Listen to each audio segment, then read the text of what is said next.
El doctor Neider Cuadrado Jiménez, médico cirujano, especialista en urología, docente universitario y quien ejerce su especialidad en diferentes instituciones de salud, nos acompaña a esta hora para hablar sobre cólico de origen renal como causa de consulta en urgencias. Bienvenido, doctor.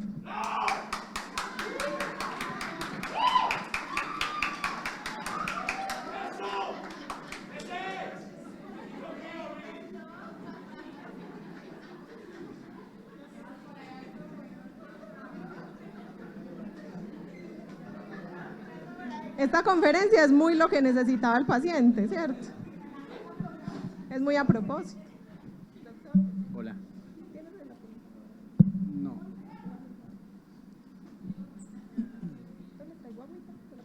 No es necesario. Gracias por la presentación. En primer lugar, quiero agradecer al personal del Hospital Marco Fidel Suárez por invitarme a este primer simposio académico. Espero que sea el primero de muchos que realice el hospital con bastante éxito. Vamos a hablar hoy sobre una patología muy frecuente y podemos decir que es la patología urológica por la cual más frecuentemente se consulta en el servicio de urgencias, y es la urolitiasis. Perdón. Bueno, hablar acerca del cólico renoureteral, la forma de presentación, los exámenes que se deben realizar en el servicio de urgencias, el enfoque clínico y el tratamiento, ¿cierto? Entonces, pues, nuevamente muchas gracias y adelante. Habíamos dicho que es la patología urológica más frecuentemente consultada en el servicio de urgencias. Tiene una incidencia alta, más o menos 16 personas por cada 10.000 habitantes anualmente, con una alta prevalencia que oscila entre el 15 y el 25% de la población mundial. Vemos que normalmente se presenta una relación 2:1 con respecto al género, más en hombres que en mujeres.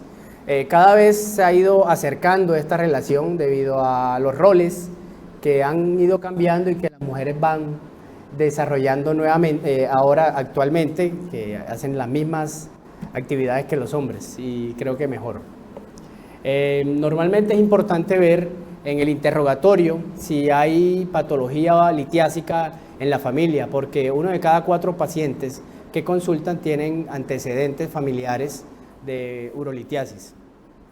Tiene un pico de presentación entre los 20 y los 30, más o menos, tercera y cuarta década de la vida, que es un tiempo donde se presenta un gran déficit económico, un gran impacto sobre la economía y sobre el manejo de la economía del país debido a la actividad que se desarrolla en esta edad de la vida. Hay un segundo pico, más o menos, después de los 60 años, que es menor que los anteriores, pero se puede presentar, y aquí vemos que se presenta principalmente en mujeres. En países donde hay estaciones podemos documentar que se relaciona a momentos o a la estación de verano y a la raza blanca, no porque no se ha podido demostrar que la raza blanca es la que más presenta la condición para presentar el cólico renoureteral, sino que en estos países nórdicos se hacen más estudios que en los países subtropicales.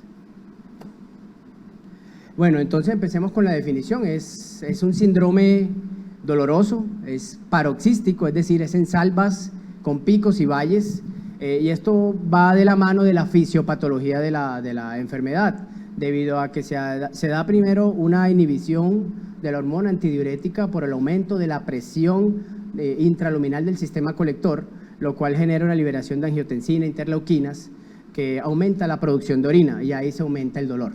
Y posteriormente se disminuye y todo este proceso fisiológico se devuelve y se presenta como una mejoría del dolor. Pero eso cada 3 o cada 4 horas se va a volver a repetir. Entonces esa es la forma por la cual nosotros vemos que los pacientes llegan con episodios de 10/10 en la escala análoga de dolor y a las 2 o 3 horas se mejora el dolor. Los pacientes presentan una condición que es de inicio súbito, son personas que usualmente dicen que estaban descansando, que estaban acostados o en su defecto cualquier actividad. Normalmente refieren que es unilateral, solamente un 1% de las personas pueden llegar a tener una urolitiasis que sea obstructiva bilateral, porque urolitiasis sí puede tener en ambos riñones, pero que se presente obstructiva bilateral es muy poco probable. Normalmente consultan por cólico de un solo lado y cuando se hacen los estudios imagenológicos encontramos que hay cálculos en ambos sistemas colectores. El paciente ingresa con una gran agitación buscando una posición antálgica que nunca va a encontrar, y esta es la gran diferencia con el paciente que llega con un dolor abdominal de origen peritoneal, con peritonitis, que hay posiciones donde el paciente puede llegar a sentirse mejor, con una mejoría parcial del dolor. En cambio, el paciente que consulta por el cólico renureteral nunca se va a presentar una posición antálgica. Importante también que estos pacientes tienen puño percusión positiva. Además, hay unos síntomas diferentes a los del cólico, sobre todo gastrointestinales, debido a que comparten la misma inervación esplácnica con el estómago y con el sistema gastrointestinal en general. Entonces presentan también náuseas, distensión, emesis, que ocasionalmente pueden llegar a ser el primer signo por el cual ellos consulten. Muchas veces el paciente, estamos en el interrogatorio preguntando si tienen hematuria. Bueno, la hematuria no siempre se presenta. 1 de cada 4 personas que tiene cólico renureteral no presenta hematuria. El 75% de las personas solamente se documenta que tiene hematuria, ya sea macro o micro, en el uroanálisis. Y esto nos lleva a que descartemos que en los estudios iniciales, que está la tirilla, el uroanálisis, si el paciente no tiene hematuria, entonces no es un cólico, no, renureteral, no podemos confiarnos en eso debido a que 1 de cada 4 no presenta hematuria. Importante también realizar un adecuado diagnóstico diferencial. Empezamos sobre todo en las mujeres, primero descartar patología ginecológica, si está en edad fértil, descartar un cuadro de embarazo, porque inicialmente empezamos a pensar en dolor gastrointestinal, apendicitis, y muchas veces no se piensa en la patología ginecológica, un quiste torcido de ovario, un embarazo ectópico, salpingitis, que puede confundirnos en el momento del diagnóstico. También tenemos el diagnóstico diferencial, las patologías urológicas como el infarto renal, abscesos, ruptura de un quiste renal, que se puede asemejar mucho al cólico inicial en el paciente con urolitiasis. En los hombres hay que descartar la torsión testicular. A ver, es frecuente que el paciente consulte más por dolor testicular que por dolor abdominal. Y es que la irradiación del cólico renal, cuando el paciente tiene el cálculo ubicado en la parte proximal del uréter, se da hacia el hemiescroto ipsilateral. Entonces hay que descartar primero que sea un cólico renureteral los pacientes que lleguen con dolor testicular. Obviamente también hay que descartar las patologías intrínsecas del testículo. La lumbociática también es una patología frecuentemente encontrada como un diagnóstico diferencial en los pacientes que tienen cólico renureteral. Hablemos sobre las ayudas diagnósticas y detengámonos acá porque muchas veces nos hemos enfocado más en los estudios y en los paraclínicos que en la clínica. Básicamente el cólico renureteral es un diagnóstico clínico. Nos tenemos que apoyar, sí, en algunos exámenes de laboratorio imagenológicos, pero no pedir esa cantidad de exámenes. Con 3 exámenes básicos podemos nosotros llegar a un adecuado enfoque de la patología. Entonces es importante tener un uroanálisis, y la importancia del uroanálisis realmente no es para ver si hay hematuria, no es para ver si hay cristales de calcio, de fosfato, porque casi todos los pacientes cuando se les hace uroanálisis tiene o hematuria, porque un primer uroanálisis cualquier persona puede tener hematuria, o puede tener cristales. Lo importante o la importancia que le damos al uroanálisis es para descartar infección, porque esto haría parte de las banderas rojas. Un paciente que tiene un cólico renoureteral que está obstruido y además una infección urinaria, es un paciente que no se puede ir para la casa, es un paciente que hay que manejar inicialmente en observación y ver si tiene una hidronefrosis, una obstrucción, porque tendríamos que derivarlo inmediatamente, ¿cierto? El otro examen que se debe solicitar es la función renal. Y la función renal también para descartar una alteración severa o una elevación importante de los azoados, debido a que en una etapa inicial cualquier paciente, joven o adulto mayor, puede tener una elevación de la creatinina. Y esto lo da la liberación de interleuquinas, de angiotensina, el mismo dolor. Entonces, no debemos asustarnos cuando veamos que llegó el paciente con el dolor abdominal, el cólico y tiene la creatinina en 1,4, 1,5. Es frecuentemente encontrado y es aceptable. No tenemos sino que controlar el dolor y darle una adecuada hidratación, que con eso más o menos de 4 a 6 horas el nivel de azoados va a bajar y pues no va a haber ninguna complicación mayor. El otro estudio que hay que hacer, que no está aquí, entonces si vemos solamente un uroanálisis y una función renal. El otro estudio ya es el estudio imagenológico, y el estudio imagenológico lo tenemos que utilizar de acuerdo al nivel de atención donde nos encontremos. Sí, porque si estamos, no sé, Betania, que probablemente es un primer nivel, allá no vamos a solicitar un UroTac, que es el gold standard, para hacer el diagnóstico con una sensibilidad y una especificidad superior al 97%. Si estamos en el Hospital Marco Fidel Suárez, probablemente ese es el gold standard y ese es el que vamos a solicitar, o un cuarto nivel también. Pero un primer o segundo nivel, probablemente tengamos el recurso de una ecografía renal de vías urinarias que nos va a orientar para el diagnóstico inicial, teniendo en cuenta que la ecografía solamente nos brinda una sensibilidad y especificidad de un 50-60%. Entonces, es solamente para orientarnos de otras patologías además abdominales. Pero si estamos en un nivel donde tengamos un tomógrafo, hay que hacerle de entrada un UroTac. Entonces, con una creatinina, nitrógeno ureico en sangre además, el uroanálisis y el UroTac, tenemos todas las herramientas para hacer el diagnóstico de la patología del dolor abdominal por urgencias que sea de origen renoureteral. Con respecto al tratamiento, hay que individualizar. Inicialmente, o está generalizado que el manejo del dolor se hace con antiespasmódicos, y la literatura ya está demostrado en muchos estudios que la buscapina o los antiespasmódicos realmente no funcionan ni reducen los niveles de dolor en las personas. En la escala de manejo, la primera línea de tratamiento deben ser los AINES y no tenerle miedo. Si llega un paciente por urgencia con dolor, la primera línea son los AINES, entonces ketorolaco, diclofenac y AINES parenterales, porque los AINES enterales lo probaron inicialmente con mucha frecuencia en el domicilio antes de llegar al servicio de urgencias.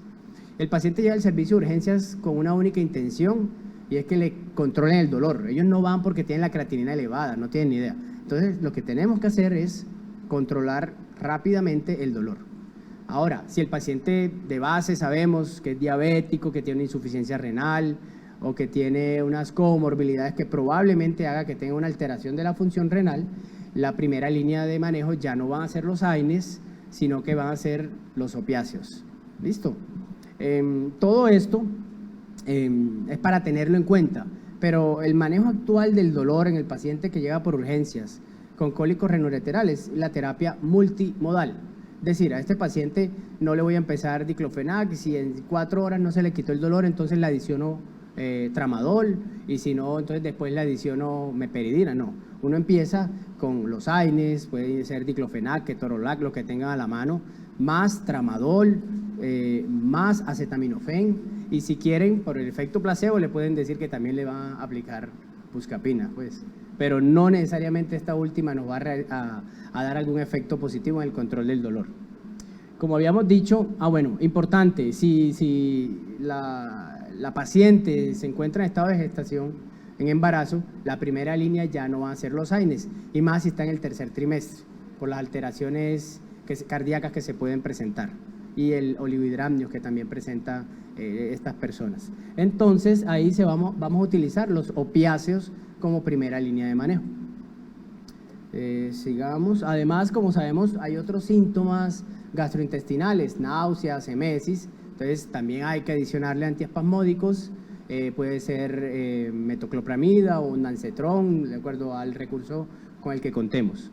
Y si hay signos de infección, que esto es como el punto final, lo más importante que tenemos que tener en cuenta nosotros, el paciente no puede irse para la casa, este paciente se debe derivar, porque ya hemos visto pues en todos los exámenes que ya tiene un urotac, que tiene un cálculo obstructivo, y si además tiene bacteriuria, tiene piuria, tiene nitritos, estearasas, el paciente necesita con urgencia una derivación de la vía urinaria, y la derivación puede ser externa con una nefrostomía, que es la más recomendada, o puede ser una derivación interna con un catéter doble J, teniendo en cuenta que la derivación interna es más riesgosa, porque al manipular la vía urinaria podemos hacer una translocación bacteriana y como aumentar la posibilidad de una sepsis. Entonces yo sí recomiendo es una nefrostomía en los pacientes que tienen una obstrucción de la vía urinaria, que tienen una infección además. Es importante saber que el 50% de las mujeres que están en embarazo y que además tienen cálculos van a tener un episodio infeccioso en todo el periodo gestacional. Entonces es súper importante. En este caso, lo que vamos a utilizar de primero no van a ser las quinolonas, como sí debería ser la primera línea en cualquier paciente, mujer no embarazada o hombre o varón. ¿Cierto? Acá nosotros vamos a utilizar son las cefalosporinas, las penicilinas. ¿Listo?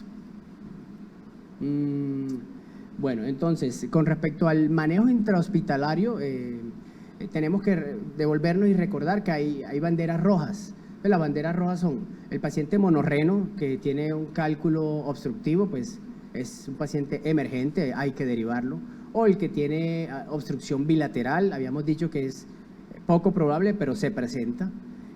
También el paciente o la paciente en embarazo, el paciente que tiene otras comorbilidades como la diabetes, que pueden facilitar una sepsis más rápido o de difícil manejo. Entonces esos pacientes necesitamos hospitalizarlos y solucionarlos. La solución en este caso inicial, y tiene que ser temprana, es la derivación.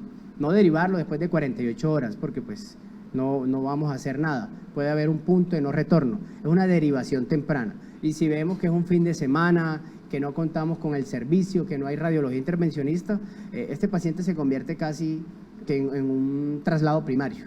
No podemos quedarnos con un paciente con una infección urinaria, con una obstrucción en el servicio de urgencias dándole antibiótico, porque funciona como un absceso. Si no lo drena, no va a penetrar el antibiótico adecuadamente, no va a tener el efecto que deseamos. Entonces las derivaciones, como habíamos dicho, no sé el pointer cómo funciona, ahí vemos en la primera imagen una nefrostomía, que es una derivación externa, y en la segunda imagen vemos un catéter doble J. El catéter doble J estamos muy familiarizados con ellos porque es como el dispositivo que usualmente se coloca después de una cirugía por cálculos, para evitar que se dé una estenosis, para evitar el cólico, para evitar el proceso infeccioso. Entonces, todo paciente que tenga estas características, debemos dejarlo hospitalizado y hacerle una derivación. Bueno, hay una terapia que se usó mucho desde hace 15 años, pero que en los últimos años está muy discutida, sin embargo todavía se recomienda, es la terapia expulsiva. La terapia expulsiva se hace con unos medicamentos que usualmente utilizamos para la patología prostática. Se utilizan los alfa bloqueadores. Entonces, tenemos que tener muy en cuenta, de acuerdo a la anatomía, que los receptores alfa están ubicados en el tercio distal del uréter y en el músculo liso pues, de la próstata. Entonces, ¿qué hacen estos medicamentos? Dilatan ese tercio distal del uréter, relaja el músculo liso de la próstata, y lo que se ha demostrado es que disminuye mucho los síntomas urinarios irritativos o de almacenamiento. como la disuria, nicturia, poliaquiuria, que le aumentan como el disconfort al paciente. Y hasta un 44% de los estudios demostró que hay una expulsión del cálculo debajo de 10 milímetros que está ubicado en esta porción distal del uréter. Es decir, paciente con un cálculo debajo de 10 milímetros en el uréter distal, debemos iniciar la terapia expulsiva con alfa-bloqueadores. Hay diferentes clases de alfa-bloqueadores, como 10 en el mercado: alfusocina, tamsulosina, doxazosina, terazosina, silodosina, hasta la prazosina. Pero normalmente los estudios los han hecho con doxazosina y tamsulosina, a una dosis doble de la indicada, o sea, una cápsula cada 12 horas. Normalmente en los primeros 7 días, de 7 a 10 días se recomienda, pero en los primeros 7 días el paciente va a presentar la expulsión del cálculo o la lituria. Todos los cálculos debajo de 5 milímetros hay que darle esta terapia y tiene una tasa de expulsión superior al 98%. Los que están entre 5 y 10 milímetros, la tasa de expulsión baja a un 50%, pero se debe iniciar la terapia. Aunque este paciente ya yo sé que hay una alta posibilidad que termine pues, en el quirófano para hacer la ureterolitotomía. Yo pienso que aquí terminamos. Esto es un tema amplio, lo resumí, pero estoy aquí abierto si necesitan responder preguntas.